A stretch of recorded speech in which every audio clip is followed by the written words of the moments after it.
결혼식장 안은 화려했지만 공기는 묘하게 무거웠습니다. 하얀 천이 드리워진 천장 아래 신부 정은은 두 손을 모은 채 조용히 서 있었어요. 단정한 드레스 차림이었지만 얼굴에는 긴장과 두려움이 섞여 있었습니다. 신랑 민수는 곁에서 웃으려 애썼지만 그 미소는 얇고 불안했죠. 하객들의 시선은 따뜻하지 않았습니다. 일부는 속삭였고 몇몇은 고개를 갸웃거렸습니다. 철물점 딸이래. 저 집안엔 어울리나? 하는 말이 뒤에서 오갔어요. 사회자의 목소리가 울려 퍼지고 신랑과 신부가 입장했습니다. 민수의 부모는 단정히 서 있었지만 시아버지 박 회장은 표정이 굳어 있었습니다. 정은이 예를 다해 인사하자 그는 고개를 돌렸어요. 순간 공기가 식는 듯 했습니다. 정은은 미소를 잃지 않으려 애썼지만 손끝이 떨렸습니다. 그의 차가운 시선이 마음 깊숙이 박혔습니다. 식이 끝나고 하객들은 축하 인사를 전했습니다. 민수는 아내의 손을 잡고 웃었지만 그 뒤에 서 있던 시아버지는 눈을 내리깔고 있었습니다. 식장을 나서며 그는 민수에게 낮게 말했죠. 사람 고르는 눈이 부족하구나. 그 말은 짧았지만 정은의 가슴엔 깊은 상처가 남았습니다. 저녁 피로연에서도 분위기는 다르지 않았어요. 시댁 친척들은 그녀를 피하며 이야기했습니다. 정은은 자리에서 묵묵히 음식 접시를 나르며 예의를 지켰습니다. 숟가락을 들며 어색하게 웃는 모습은 안쓰러웠지만 누구도 다가오지 않았습니다. 결혼식이 끝나고 호텔방으로 돌아온 뒤에야 정은은 조용히 한숨을 내쉬었어요. 괜찮아. 다들 처음이라 그래. 민수가 말했지만 그녀는 대답하지 않았습니다. 창밖에 비친 자신의 얼굴이 낯설게 느껴졌습니다. 오늘이 새로운 시작이라 믿었지만 어쩐지 끝에 그림자가 드리워진 기분이었죠. 정은은 침대 위에 놓인 꽃다발을 바라보다가 천천히 등을 돌렸습니다. 그녀의 마음 한구석에 차가운 바람이 스며들기 시작했습니다. 결혼 후 한 달이 지났습니다. 정은은 매일 새벽 5시면 눈을 떴어요.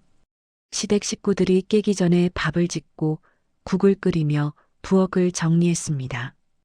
김이 피어오르는 냄비 속에서 들려오는 소리만이 그녀의 하루를 깨웠죠. 아침 식탁에는 말이 없었습니다. 시아버지는 신문을 펼쳤고 시어머니는 묵묵히 반찬을 집었어요. 민수는 휴대폰을 보며 밥을 넘겼습니다. 정은은 고개를 숙인 채 조용히 앉아 있었습니다. 식탁 한쪽에서 숟가락이 탁 소리를 냈습니다. 박 회장이 국을 내려놓으며 짧게 말했어요. 간이 너무 짜다. 정은은 머뭇거리며 대답했습니다. 다음엔 더 신경 쓰겠습니다. 그는 대꾸하지 않고 신문을 다시 들었습니다. 작은 한마디였지만 정은의 마음은 무겁게 가라앉았습니다. 시어머니는 그저 한숨을 쉬며 자리를 정리했어요. 낮에는 시어머니를 따라 장을 보고 빨래를 널며 하루를 채웠습니다. 마당 한켠에는 늘 바람이 불었고 그녀의 손끝은 차갑게 굳어갔어요. 정은은 때때로 철물점에 있던 아버지의 모습을 떠올렸습니다. 땀범벅이 된 손으로 공구를 닦던 그 따뜻한 표정이 그리웠죠. 이 집의 공기엔 온기가 없었습니다. 밤이 되면 방 안의 시계 소리만 또렷이 들렸습니다. 민수는 피곤하단 말만 반복했고 정은은 얇은 담요를 덮고 조용히 눈을 감았습니다. 눈가에 작은 눈물이 맺혔지만 그녀는 닦지 않았습니다. 이 또한 지나가겠지요. 그녀는 스스로에게 그렇게 속삭였어요. 하지만 마음 깊은 곳에서 어떤 예감이 불길하게 자라나고 있었습니다. 설날 아침 집안은 분주했습니다. 시어머니는 전을 부치고 민수는 안방에 앉아 명절 문자를 보냈어요.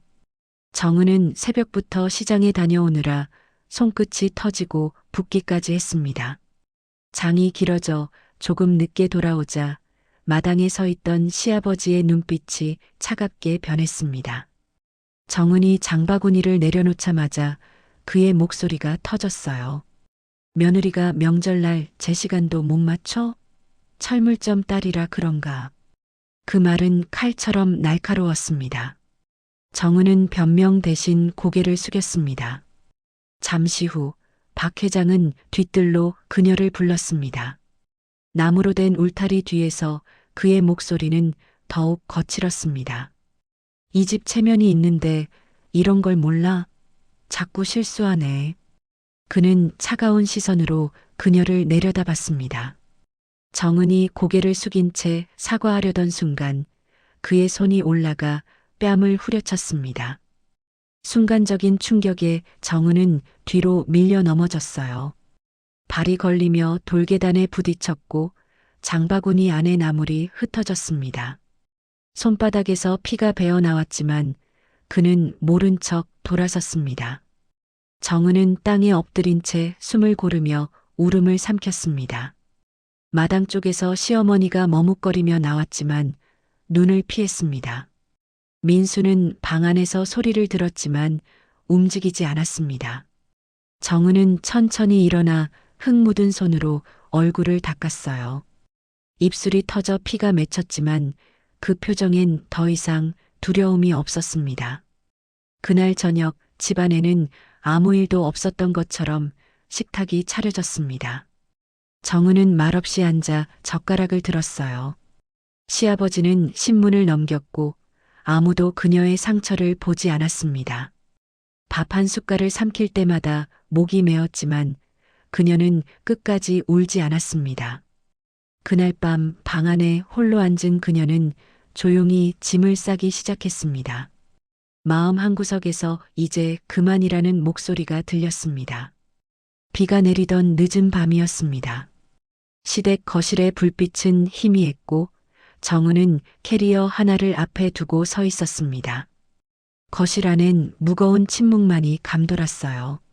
시아버지는 팔짱을 낀 채 서 있었고 그 옆에서 시어머니는 고개를 숙인 채 말이 없었습니다. 민수는 문가에 서 있었지만 아무 말도 하지 못했습니다. 정은은 젖은 머리카락을 정리하며 조용히 신발을 신었습니다. 그의 손끝이 떨렸지만 표정은 차분했어요. 비닐우산을 펼치는 소리가 작게 울렸습니다. 박 회장은 짧게 한마디를 남겼습니다. 이 집엔 내 자리가 없다. 그 말이 끝나자 정은은 한 걸음도 뒤돌아보지 않았습니다. 현관문이 닫히는 소리가 유난히 크게 울렸습니다. 바깥 공기는 차갑고 빗물은 얼굴을 타고 흘러내렸습니다. 정은은 빗속에서 캐리어를 끌며 천천히 걸었습니다. 흙탕물이 튀었지만 신경 쓰지 않았어요. 발밑의 진창보다 마음속의 상처가 더 무거웠습니다. 골목을 벗어나자 철물점 간판 불빛이 멀리서 깜빡였습니다. 그녀는 잠시 멈춰서 그 빛을 바라보았습니다. 어릴 적 아버지가 불을 켜며 웃던 기억이 스쳤어요. 그 불빛은 늘 따뜻했지만 지금은 멀게 느껴졌습니다. 정은은 손에 쥔 캐리어 손잡이를 꼭 잡았습니다. 아무도 그녀를 붙잡지 않았고 어떤 위로도 들리지 않았습니다. 오직 빗소리만이 동행이었죠. 길을 걷는 동안 그녀는 스스로에게 묻듯 생각했습니다. 내가 그렇게 잘못했을까? 답은 없었습니다. 하지만 마음 한켠에서는 묘한 결심이 피어올랐습니다. 어쩌면 이 길이 진짜 시작일지도 모른다는 생각이었어요. 차가운 빗속에서 정은은 천천히 고개를 들었습니다. 눈앞에 보이는 친정집의 희미한 불빛이 오랜만에 따뜻하게 느껴졌습니다. 정은이 친정집 대문을 밀고 들어섰을 때 낡은 철문이 삐걱 소리를 냈습니다. 가게 안에는 여전히 기름 냄새와 쇠붙이 냄새가 섞여 있었습니다. 그녀의 아버지 정노인은 낡은 셔츠 차림으로 공구를 닦고 있었어요. 고개를 든 그는 잠시 멈칫했지만 아무 말도 하지 않았습니다. 정은은 젖은 신발을 벗고 말없이 안으로 들어갔습니다. 눈빛이 잠시 마주쳤지만 그 사이엔 설명보다 긴 시간이 흘렀습니다. 왔냐? 정노인이 짧게 말했습니다. 정은은 고개를 끄덕이며 한쪽에 캐리어를 내려놓았습니다. 말 대신 가벼운 숨소리만 오갔어요. 그는 아무 말 없이 다시 작업대를 정리했습니다. 정은은 의자에 앉아 두 손을 꼭 쥐었습니다. 손가락 틈새로 피가 말라붙은 자국이 보였지만 그녀는 숨기려 하지 않았습니다. 밤이 깊어가자 정노인은 천천히 안방으로 들어가 서류철을 꺼냈습니다. 낡은 봉투 안에는 거래 명세서와 도장들이 가지런히 놓여 있었어요. 그는 돋보기를 꺼내 들고 잔잔한 손으로 서류를 훑었습니다. 그 중엔 박산업 주식회사라는 이름이 선명히 찍혀 있었습니다. 정은은 그걸 보자마자 손끝이 움찔했어요. 아버지는 휴대전화를 꺼내 조용히 몇 통의 전화를 걸었습니다. 목소리는 낮고 단단했습니다. 그 거래 다음 주부터 보류해. 납품 중단 내 책임으로 해. 그런 짧은 문장들이 이어졌습니다. 정은은 옆방에서 그 말을 다 듣고 있었습니다. 그녀의 눈동자가 흔들렸지만 입술은 굳게 다물렸습니다. 전화를 마친 정노인은 다시 자리로 돌아와 앉았습니다. 그는 딸을 바라봤지만 아무 말도 하지 않았습니다. 대신 뜨거운 물 한 잔을 내밀었죠. 정은은 고개를 숙인 채 그 잔을 두 손으로 감쌌습니다. 따뜻한 증기가 손끝에 닿았지만 그 온기 너머로 아버지의 의도가 느껴졌습니다. 창밖에서는 빗소리가 점점 잦아들었어요. 그러나 집 안 공기는 오히려 더 무거워졌습니다. 정은은 작은 목소리로 아버지하고 불렀지만 그 뒤의 말은 끝내 나오지 않았습니다. 정노인은 아무 대답 없이 공구 하나를 들어 닦았습니다. 그 손끝엔 묵직한 결심이 묻어 있었어요. 그날 밤 철물점의 전등 불빛은 새벽까지 꺼지지 않았습니다. 이틀 후 아침 박 회장의 회사는 평소와 다르게 소란스러웠습니다. 평일이면 정시에 출근하던 직원들이 우왕좌왕했고 회의실 안에서는 불안한 속삭임이 끊이지 않았어요. 비서가 문을 열고 들어오자마자 종이 몇 장을 흔들었습니다. 거래처 세 곳이 동시에 납품 계약을 해지했다는 내용이었습니다. 박 회장은 그 말을 믿지 못한 듯 서류를 빼앗듯 받아들었습니다. 숫자와 서명이 선명하게 찍혀 있었어요. 그는 황급히 전화를 걸었지만 상대방은 짧게만 대답했습니다. 사정이 생겨서요. 이번 건은 여기까지 하겠습니다. 모든 통화가 같은 말로 끝났습니다. 창밖으로는 햇살이 비쳤지만 사무실 안의 공기는 서늘했습니다. 회계팀장은 자금 흐름표를 들고 뛰어왔습니다. 현금 유동성이 막혔다는 보고였습니다. 박 회장은 자리에서 일어나 서류를 책상 위에 던졌습니다. 그의 얼굴이 점점 하얗게 질려갔습니다. 수십 년 동안 단 한 번도 흔들리지 않았던 회사가 단 이틀 만에 무너지고 있었어요. 직원들이 서로를 바라보며 속삭였습니다. 무슨 일이지? 박 회장님이 누구 건드린 거 아니야? 말들이 오갔지만 누구도 답하지 못했습니다. 박 회장은 한동안 아무 말 없이 창밖을 바라봤습니다. 먼 하늘에 비둘기 한 무리가 날아가고 있었어요. 오후가 되자 회사 로비엔 낯선 얼굴들이 모여들었습니다. 은행 관계자, 거래처 직원, 언론 기자까지 섞여 있었습니다. 질문이 쏟아졌고 카메라 플래시가 번쩍였어요. 박 회장님, 이번 사태의 원인이 뭡니까?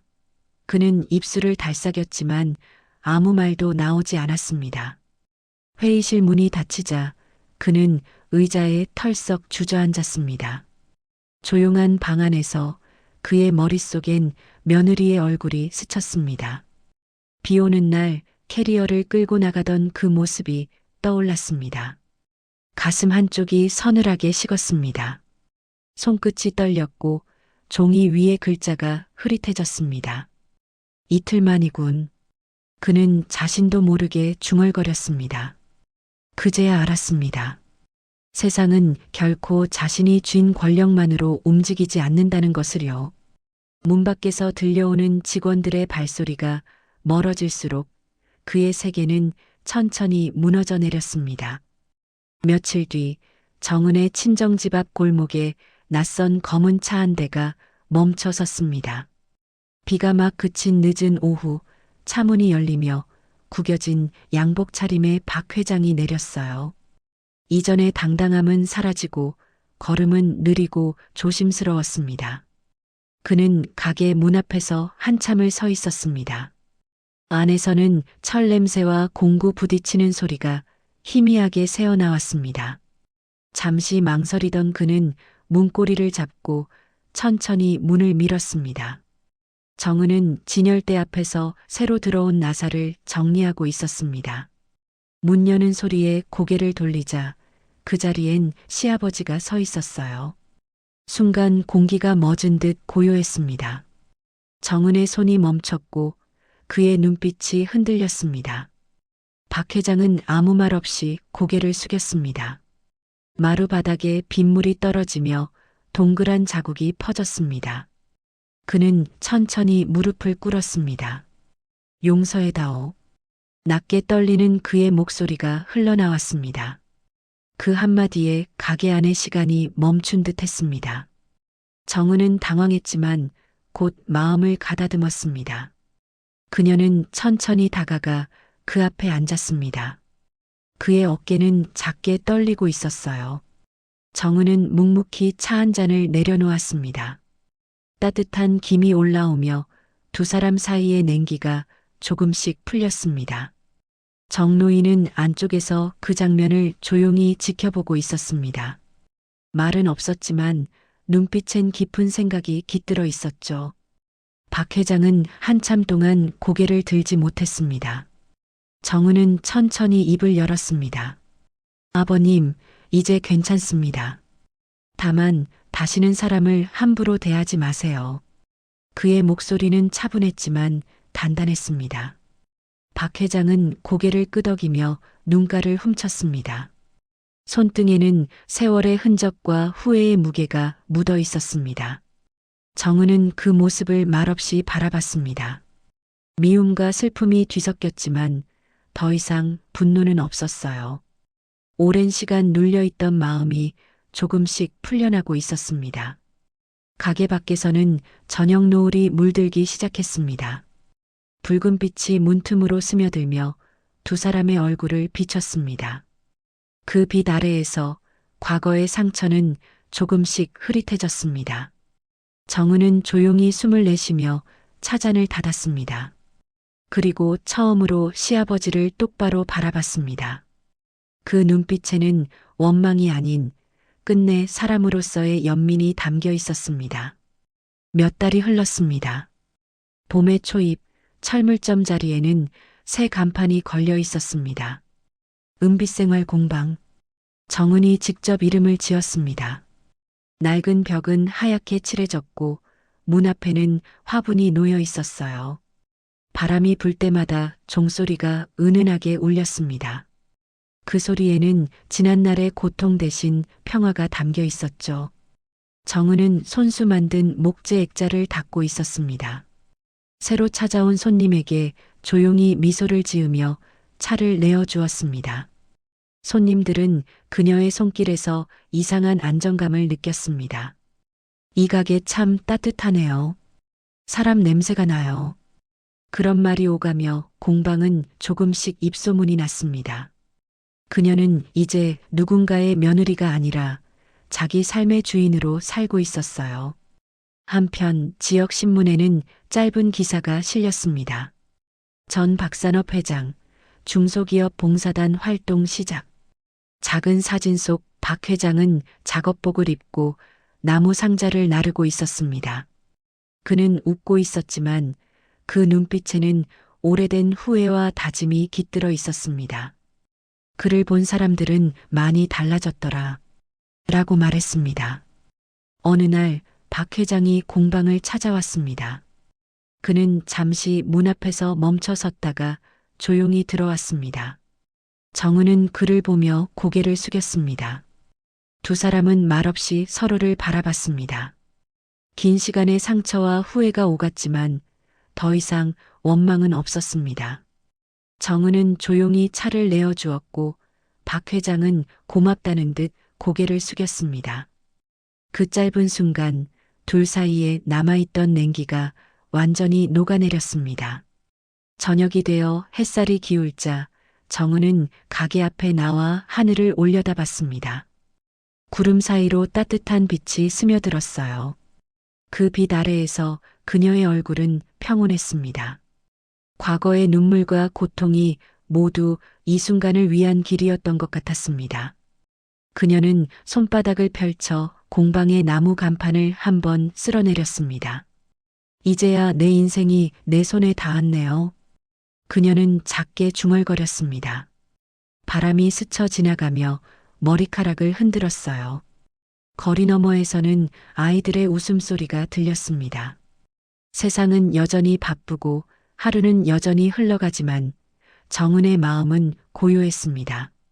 그 고요함 속에서 진정한 품격이 무엇인지를 그녀는 깨닫고 있었습니다.